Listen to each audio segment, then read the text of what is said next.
Welcome to our channel. Hi friends, সবাই কেমন আছো? আজ আমি আবার এসে গেছি তোমাদের মাঝে একটা নতুন রেসিপি নিয়ে, মূলো ভাজি রেসিপি। দেখো এখানে আমি একটা মূলো নিয়ে নিয়েছি, এটাকে হালকা হালকা করে পিস পিস করে কেটে নেব।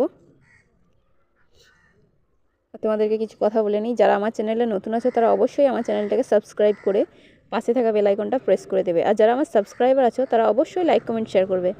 কাল আমি অনেকগুলো কমেন্ট পেয়েছি, আমার অনেক ভালো লেগেছে, তাদেরকে সবাইকে থ্যাংক ইউ সো মাচ।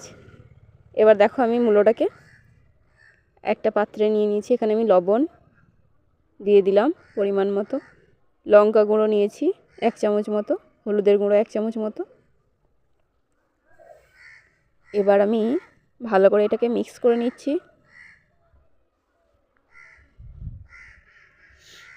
এভাবে ভালো করে মিক্স করে নেবে। দেখো এবার আমি এর মধ্যে জলটা দিয়ে দিলাম। এবার গ্যাসে আমি 5 মিনিট জাল দিয়ে নিয়েছি। এখানে খোলাটা চাপিয়েছি। এবার তেলটা দিয়ে দিলাম। তেলটা আমার একটু গরম হোক।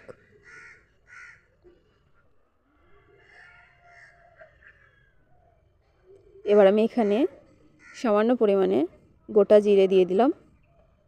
এবার মূলোগুলো একটা ছাঁকনির সাহায্যে ছেঁকে নিয়ে ওই তেলের মধ্যে দিয়ে দিলাম। এবার এইভাবে হালকা হালকা করে নাড়াচাড়া করে মূলোগুলো আমি ভেজে ভেজে নেব সুন্দর করে। হালকা হালকা লাল হয়ে এসেছে। ভালো লাগলে অবশ্যই লাইক কমেন্ট শেয়ার করো। Thank you so much.